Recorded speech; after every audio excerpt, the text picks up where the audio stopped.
Register বলে আমাদের কিছু করার নেই, এটা একটা ভার্সিটি রেজিস্টার মানে কি বলে একদম সরে স্যার, একদম সরে। আপনি তার অ্যাটিটিউড দেখছেন ভাই, মানে সে বলে বিশ্ববিদ্যালয়ের শীর্ষ প্রশাসনিক কর্মকর্তা, নির্বাহী কর্মকর্তা ভিসি, তারপরে পদটা হলো রেজিস্ট্রার। সে বলে কিছু করার নেই, আমাদের আসলে কিছু করার নেই, আমাদের হাতে নাই বা কিছু করার নেই। কালকে নেব ভাই, আজকে তাহলে এখানে যাইছে অনেক বাইরে এনে পুজালাই, মানে রাত 10 এর সময় ডাকতে পারে, এখন মিটিং করতে গেলে সমস্যা নাকি? হ্যাঁ, রাত 10 এর সময় ভাই ডাইকা বলবেন না, উপর পিটানোর পরে গিয়ে রাত 10 এর সময় সমাধান, একটা পদক্ষেপ সমাধান এখন আসে না, আমরা প্রত্যেকটা পদক্ষেপ আমরা দমন করি।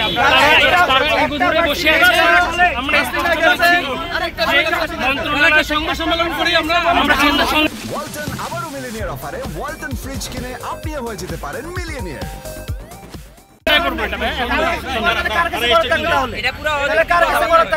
রেজিস্টার বলে যে আমাদের হাতে কোনো কিছু এখন করার নাই, আমাদের সময় লাগবে। রাত 10টার দিকে তোমরা বোর্ড অফ ট্রাস্টিরা মিলে স্টুডেন্টকে রাখতে পারো, এখন তোমরা সমাধান করতে পারো না, মজা নাও আমাদের সাথে। আমরা কি মানে বলদ বুঝি না? ভিতরে দেখলাম আলোচনা হলো, শিক্ষকরাও ছিলেন, এখানে কোনো আলোচনা ছিল না। তারা বলছে কি যে বাবা আমাদেরকে সময় দাও। কেন কিসের সময় দিব আমরা? কোন জায়গার সময়? ঈদের 2 মাস সময় দিল, 2 মাস সময় ছিল না, স্টুডেন্টদেরকে বহিষ্কার করা হয়েছে ঈদের 3 দিন আগে। কতটা মানসিক প্রেশার আপনি বুঝতেছেন?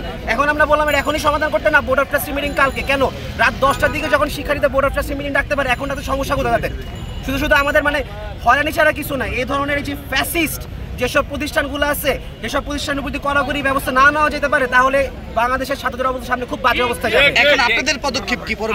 আমরা স্পষ্টভাবে বলে দিয়ে এসেছি, আজকের ভিতরে এই বহিষ্কারাদেশ প্রত্যাহার করে তাদের অফিসিয়াল স্টেটমেন্ট দিতে হবে।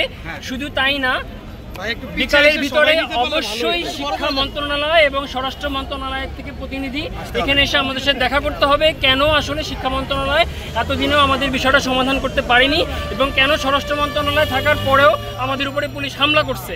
সো তাদের দুজনের প্রতিনিধি অবশ্যই আসতে হবে এবং তাদের বিশ্ববিদ্যালয় কর্তৃপক্ষকে আজকের ভিতরেই স্টেটমেন্ট দিতে হবে বহিষ্কারাদেশ প্রত্যাহার। আদারওয়াইজ আমরা ঢাকার রাস্তা ছাড়বো না এবং এই অবস্থা যদি চলতে থাকে কালকে পুরো ঢাকা ব্লক দেবো। সাধারণ শিক্ষার্থীদের পাশাপাশি নারী শিক্ষার্থীদের উপর যে হামলা করা হয়েছে, ওই সকল আওয়ামী পুলিশ দূষরদেরকে অবশ্যই শাস্তির আওতায় আনতে হবে। অন্যথায় সারা বাংলাদেশে আমরা বিভিন্ন পয়েন্টে জুলাই আগস্টের ন্যায় বেসরকারি বিশ্ববিদ্যালয়ের সাধারণ শিক্ষার্থীরা রাজপথে কালকে থেকে সারা ঢাকা শহরে আমরা থাকবো ইনশাআল্লাহ।